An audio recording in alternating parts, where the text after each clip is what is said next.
Welcome to Perinan physics YouTube channel. Physics டஃபா இருக்கா, numerical confuse ஆகுதா? நோ வரிஸ், பிசிக்ஸ் பெரினன் இருக்கேன்.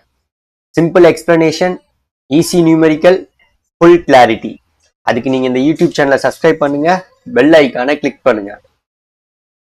இன்னைக்கு நம்ம ஸ்பெஷல் தியரி ஆஃப் ரிலேட்டிவிட்டியை பத்தி பார்க்க போறோம்.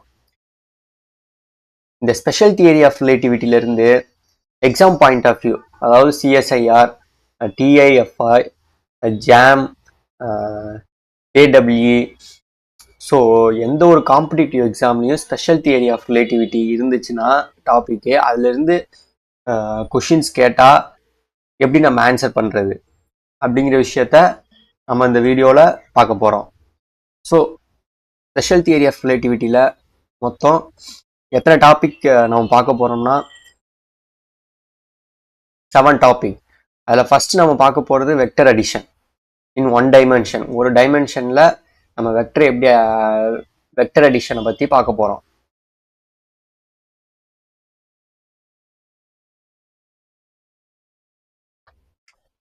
Relativity velocity addition. ஸோ நம்ம வெலாசிட்டியை நம்ம ரிலேட்டிவிட்டிக்காக ஆட் பண்ணுறதுக்கு நமக்கு அட்லீஸ்ட் 3 பாடிஸ் வேணும். 3 பாடிஸ் ஒரு ஆப்ஜெக்ட் இருந்தால் மட்டும்தான் நம்மளால் ஆட் பண்ண முடியும். ஃபார் எக்ஸாம்பிள், எர்த் அது ஒரு ஆப்ஜெக்ட், ஏங்கிற ஒரு பார்ட்டிகல் அது ஒரு ஆப்ஜெக்ட், பிங்கிறது அது ஒரு ஆப்ஜெக்ட், மொத்தம் 3 ஆப்ஜெக்ட் இருக்கு. ஸோ இப்போ நம்ம இந்த இதுக்கு நம்ம வெலாசிட்டியை ஆட் பண்ணிக்கலாம். இங்கே நடக்கக்கூடிய இங்கே மூவ் ஆகிட்டு இருக்க பார்ட்டிகல்ஸ்க்கு நம்ம வெலாசிட்டியை ஆட் பண்ணிக்கலாம்.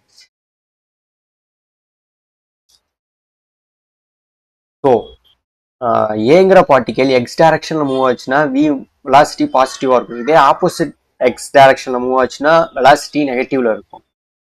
ஸோ அந்த நெகட்டிவ் பாசிட்டிவ் நெகட்டிவ் சைனுங்கிறது டைரக்ஷன்ஸை மென்ஷன் பண்ணுறதுக்கு தான் அது இருக்கு.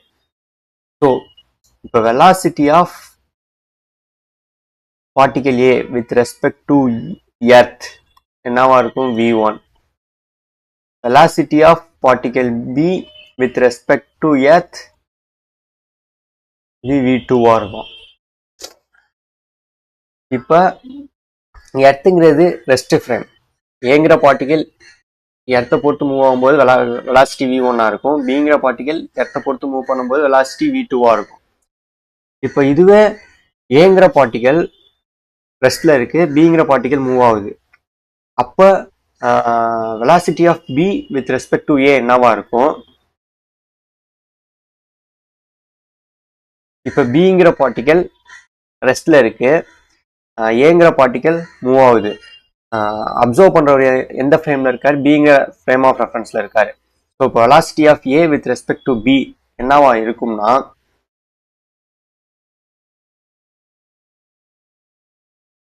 ஸோ இதுல ஏபி மொத்தம் 3 பாடிஸ் நமக்கு தேவை. ஏ இருக்கு, பி இருக்கு, ரிமைனிங் என்ன இல்லை? எர்த் ஃப்ரேம் இல்லை. ஸோ அப்போ velocity of A with respect to earth minus velocity of B with respect to earth divided by 1 minus velocity of A with respect to earth, velocity of B with respect to earth divided by c square. இந்த formula use பண்ணோம்னா நம்ம velocity of A with respect to B விஷயத்த நம்ம கண்டுபிடிச்சிடலாம்.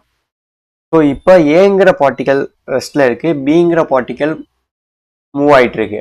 So velocity of B with respect to A என்னவா இருக்கும்? இங்க மொத்தம் 3 பாடிஸ் தேவை, இங்க மிஸ் ஆகுறது எர்த்.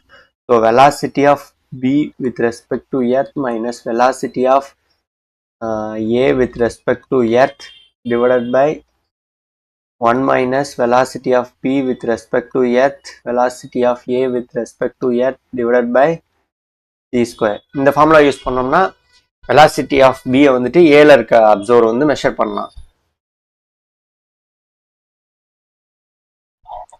இப்போ இந்த ஃபார்முலாவை யூஸ் பண்ணி நம்ம ப்ராப்ளத்தை சால்வ் பண்ண போறோம்.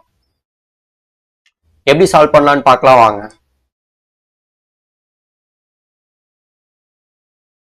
Problem 1. In the laboratory frame, a particle P at rest.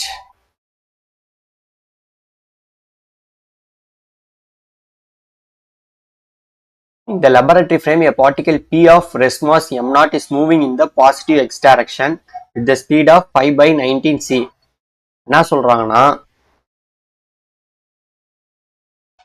laboratory frame அதாவது earth frame எர்த் ஃப்ரேம் தான் laboratory frame சொல்லுவாங்க. அந்த பார்ட்டிகல் வித் பார்ட்டிகல் P வந்துட்டு மூவ் ஆகுது. எவ்வளோ வெலாசிட்டியில் மூவ் ஆகுது? 5 by 19 c. பாசிட்டிவ் எக்ஸ் டைரக்ஷனில் மூவ் ஆகுது. எதை பொறுத்து? எர்த் ஃப்ரேமை பொறுத்து. அது மட்டும் இல்லாமல் அந்த பார்ட்டிகல் எதை நோக்கி மூவ் ஆகிட்டு இருக்குன்னா கியூங்கிற பார்ட்டிகலை நோக்கி மூவ் ஆகிட்டு இருக்கு. அந்த கியூங்கிற பார்ட்டிகல்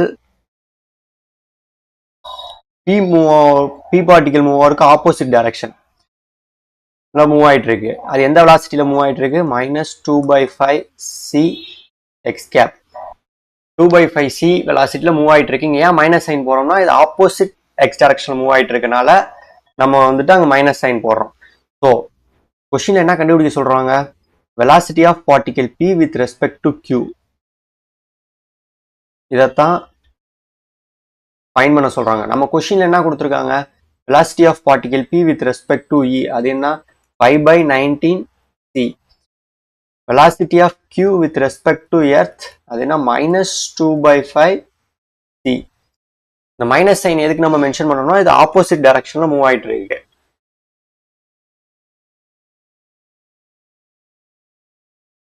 இப்போ எதை கண்டுபிடிக்கணும்? velocity of particle P with respect to Q. According to vector addition 3 bodies நமக்கு தேவை. இங்க மிஸ் ஆகிற பாடி என்ன? எர்த். ஸோ ஃபார்முலா சப்ஸ்டியூட் பண்ணுங்க.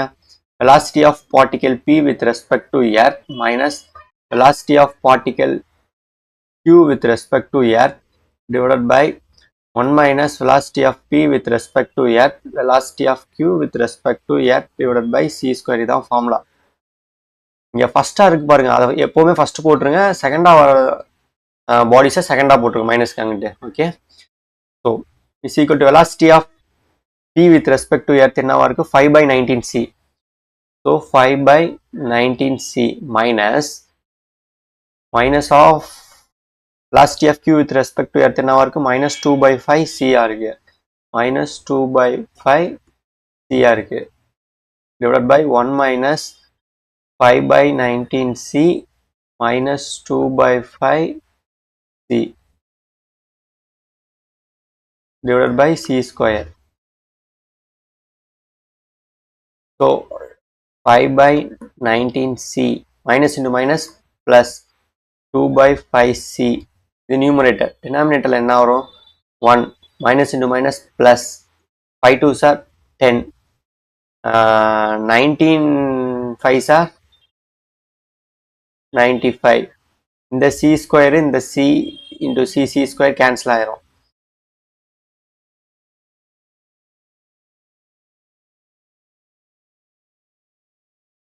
ஸோ இப்போ நியூமரேட்டர்ல என்ன இருக்கு? நியூமரேட்டரை கிராஸ் மல்டிப்ளிகேஷன் பண்ணுங்க. 5 into 5 25 plus 19 into 2 38 divided by 19 into 5 95 c காமனா இருக்கு அதனால வெளியே எழுதிக்கணும். divided by 95 plus 10 divided by 95 டினாமினேட்டர்ல. இப்போ 95 கேன்சல் ஆயிரும். ரிமைனிங் என்னவா இருக்கும்? 25 plus 38 8 9 10 11 12 13 3 3 are 63 divided by 95 plus 10 105 c. So answer இதாங்க. Velocity of particle P with respect to Q என்னவா இருக்கும்னா 63 by 105 c. இந்த வெலாசிட்டியில தான் மூவ் ஆகும். இது என்ன நீங்க சிம்பிளிஃபை பண்ணீங்கன்னா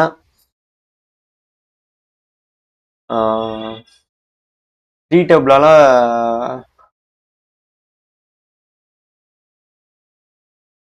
கேன்சல் பண்ணி பாருங்க. 3 டேபிளால கேன்சல் பண்ணா 3 2s are 3 1 divided by 3 3s are 9 remaining one 3 5 சார். இப்போ 7 டேபிளால் கேன்சல் ஆகும். 7 3 சார் 21, 7 5 சார். ஸோ ஃபைனல் ஆன்சர் 3/5 C. இதுதான் velocity of particle P with respect to Q.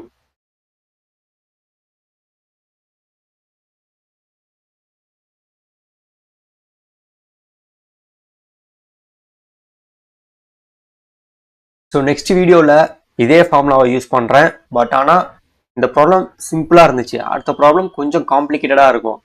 But ஆனால் இந்த ஃபார்முலா தான் யூஸ் பண்ணுவோம். ஸோ அது மட்டும் நான் கிட்டத்தட்ட உங்களுக்கு வந்து இந்த டாப்பிக்கில் மட்டுமே ஒரு 10 ப்ராப்ளத்துக்கிட்ட சால்வ் பண்ணுறேன். டெய்லி வீடியோவில் 2 ப்ராப்ளம் நான் உங்களுக்கு வந்து போஸ்ட் பண்ணுவேன். அதுக்கு நீங்கள் இந்த யூடியூப் சேனலை சப்ஸ்கிரைப் பண்ணுங்கள், பெல் ஐக்கானை கிளிக் பண்ணுங்கள். தேங்க்யூ.